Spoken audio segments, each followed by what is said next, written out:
What's good, YouTube? It's Kelo. So today's video I'm going to react to is Waterbending is overpowered and the strongest element in Avatar. Hmm.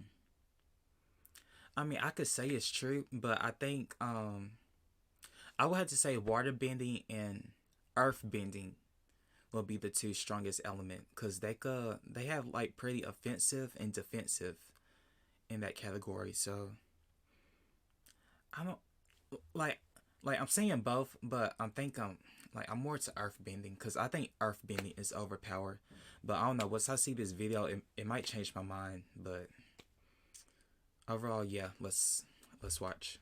Hey, how are you? I'm Slice of Otaku, and in the world of Avatar, a need for balance is perpetually stressed. Balance is made a central theme, whether it be between the nations, spirits and humans, or even benders and non-benders. But despite this, I'd argue that the bending power system is kinda unbalanced, as the discipline of waterbending is absolutely overpowered. Now, to be clear, this isn't to say that being a waterbender inherently makes one more powerful than Yeah. any other type of bender. However, the capabilities of water seem to be as vast as the sea, easily making it the most versatile discipline. She was a pro.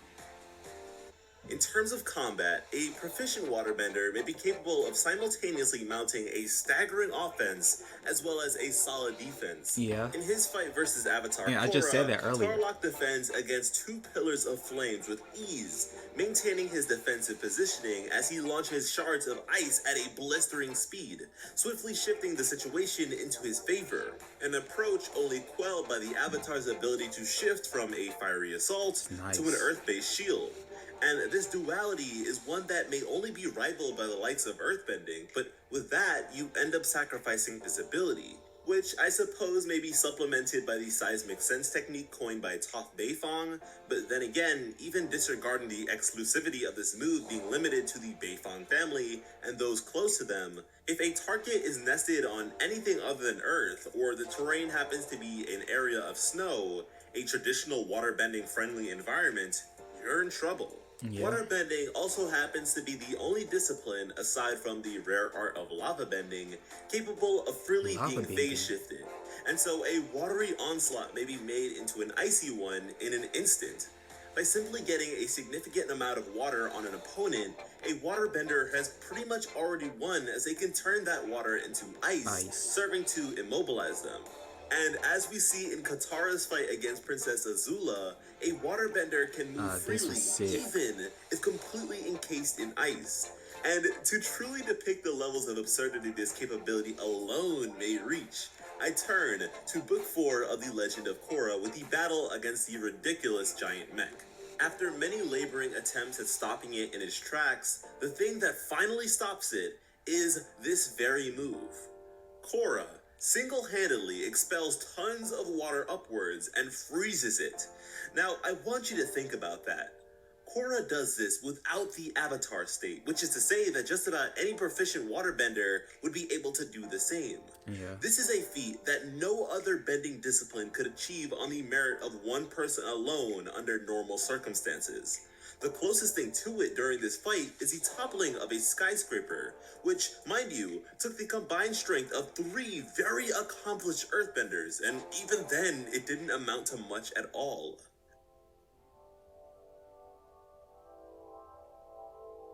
Now, before we progress onwards to where the scales of balance are completely demolished, it's important that we recognize the supposed biggest weakness of waterbending: terrain.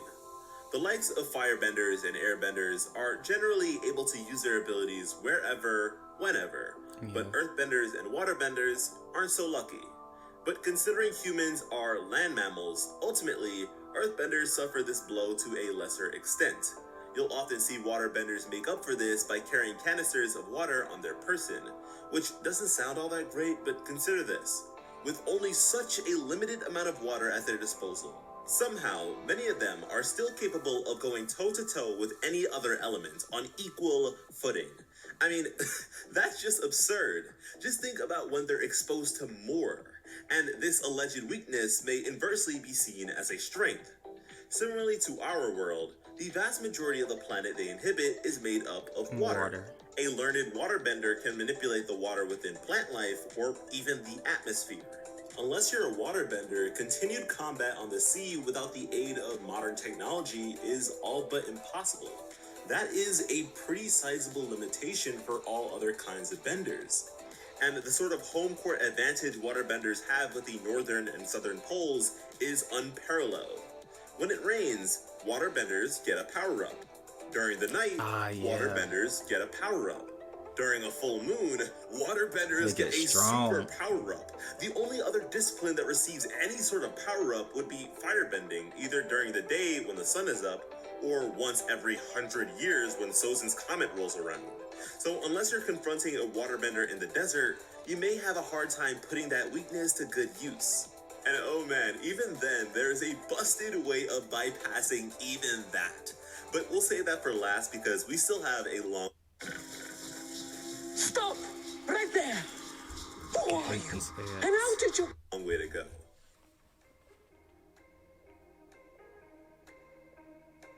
Waterbenders possess a form of all-purpose healing exclusive to them, and it is truly remarkable. The closest thing we ever receive from any other discipline is the process of acupuncture via metal bending, which only serves to rebalance one's chi. When the Bonte tribe recovered Korra, the elderly shaman used firebending to sense a problem with Korra's avatar spirit, but in the end, they used water to heal her. None of the other elements have anything close to the healing capabilities of waterbending, and this is an art thoroughly taught by the Northern Water Tribe for generations, and in the current age, is not gender specific. And with Book 2 of Korra, we are introduced to a form of healing specifically for cleansing and calming spirits, which may also be used on multiple targets at once. And as far as we know, this is the only bending technique capable of quelling spiritual aggression. Tenzin, an airbending master who had dedicated his life to such things, had no airbending techniques to contribute. I'd like to believe the other elements would have their own variations, but as it currently stands, that's simply conjecture. What's more, is that this sort of healing also has the ability to damage, as you can literally destroy a person's soul. I mean, did you hear me? A waterbender can purge your soul. Like, if that's not broken, what is? Blood bending, yes. I remember this. Well, bloodbending is. Bloodbending is the single most broken and overpowered form of bending in the entire Avatar franchise, and it is a style that episode of was so waterbending. wicked. With the exception of a fellow bloodbender or the Avatar tapped into the Avatar state, no one can truly oppose it. It is such a busted ability that they literally had to sanction it in canon. Bloodbending was deemed illegal, and that's only based on Hama's style, which requires a full moon. Yakone, being a criminal against the law with a lust for power, was able to not only bloodbend at any given time, but do so with just his mind. And with this ability, Yakone, by his lonesome, incapacitated an entire courthouse, the chief of the Southern Water Tribe, one of, if not the greatest earthbenders in history, and the Avatar, all at the same time. I mean, come on. This power was so overwhelmingly dangerous that Yakone had to have his bending taken away like Fire Lord Ozai. And even then, Amon took bloodbending to the next level by taking the bending of others away, similar to the Avatar. Dang. His power was so crazy, in fact, that he is the only major villain in the entirety of the franchise to not get a true final fight. When he was exposed as a fraud, he fled, but during his time, there was not a single person in existence that could handle him in a fight. And maybe you're thinking to yourself, Slice, come on, bloodbending is super rare. Is it even worth factoring into all this? Well, yeah, since the only reason it's rare is because it's illegal. You may not obtain Amon levels, but with enough training, even someone like Tarlok, who was by no means a prodigy, could take out almost anyone in the world. Waterbending really is crazy, so it's no wonder why the main antagonists of Korra Books 1 and 2 were all waterbenders. There is just so much you can do with it. I mean, by far, it has the most techniques in the series. Moral of the story, waterbenders have drip and everyone else has zip. Hopefully you enjoyed the video because I am having a blast thinking about Avatar, so you can certainly expect more. This is something I've wanted to do for ages now, and since I've recently reconsumed everything the series has to offer, I'm talking all of Last Airbender, all of Korra, every art book, and all the comics. I am finally ready to make my move. Let me know what you think about everything waterbending in the comments, and if there's anything you specifically want me to cover with the Avatar series, be sure to let me know. I already have a ton of things planned, but I'm for sure open to more. Anyways, thank you all so much for watching, and have an awesome day. I love you. Now I could see why waterbending is a bit overpowered. Like, there's so many things you could do with waterbending. You could heal, blood bending. You could do a lot of techniques with waterbending, and I think it's really cool.